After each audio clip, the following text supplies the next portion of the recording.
நான் படித்த BE marine engineering 15 lakhs கொடுத்து நான் சர்டிஃபிகேட் வாங்கினேன். அந்த சர்டிஃபிகேட் என்னை காப்பாற்றலை. மரைன் ஆஃபீஸர் என்னோட பதவி என்னை காப்பாற்றலை. ஆனால் இந்த பைபிள் என்னை காப்பாற்றிக்கிட்டே இருக்கு ஒவ்வொரு நாள்.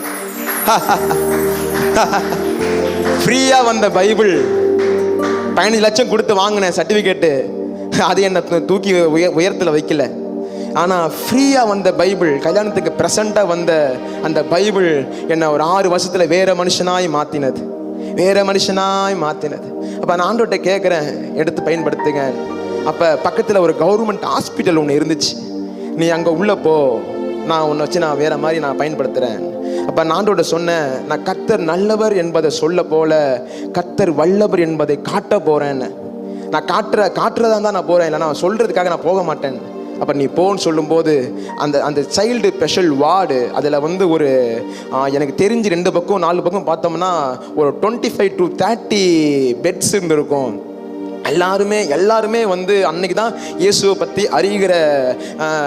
பற்றி அறியாத ஆட்கள் எல்லாருமே. இப்போ அந்த இடத்துல போயிட்டு ஒவ்வொரு ஆளுக்கும் நான் ப்ராஃபஸி சொல்லி அங்கே இருக்கிற சின்ன குழந்தைகளுக்கு ஒவ்வொரு ஆளுக்கும் இயேசுவின் நாமத்தில் இன்று இரவோடுன்னு எல்லாருக்கும், ஒரு ஆள் 2 பெட்டு 3 பெட்டு இல்லை, எல்லா பெட்டுக்கும் இயேசுவின் நாமத்தில் இன்று இரவோடு சவால் விடுறேன்.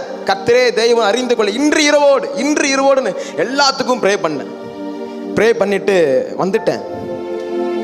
அடுத்த நாள் ஆண்டவர் சொல்றாரு, திருப்பி அந்த இடத்துக்கு போகணும்.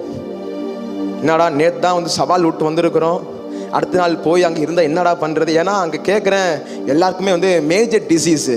எல்லாருமே சின்ன குழந்தைங்களுக்கு 10 நாள் 15 நாள் 20 நாள் 1 மாதம் அந்த மாதிரி இருக்கிறாங்க. எல்லாருக்கும் தைரியமாக இயேசுவின் நாமத்தை இன்று இரவோடு நடக்குதா இல்லையான்னு பாரு, கர்த்தர் உனக்கு சுகத்தை கொடுக்குறாரா இல்லையான்னு பாருன்னு சொல்லிட்டு வெறித்தனமாக எல்லாம் பண்ணி முடிச்சுட்டு வந்துட்டேன்.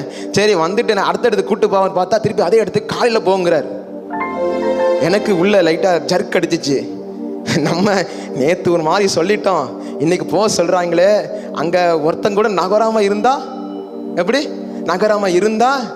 என்னடா பண்ணுறது? அப்படியே நகராமல் இருந்தா உனக்கு என்னடா பாதிப்பு, எனக்கு தான்டா பாதிப்புன்னார். நீ போடானார். அப்போ நான் போகிறேன், பயந்துக்கிட்டே போகிறேன். அன்னைக்கு இருந்த பயம், ஜெபம் பண்ணும்போது கூட எனக்கு பயம் இல்லை, போய் பயத்தோடு போகிறேன்.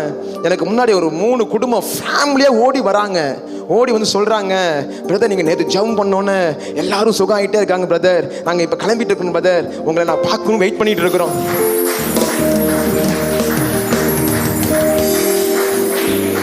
எனக்குள்ள ஒரு தைரியம் வந்துச்சு, மேலே போயிடுவோண்டா.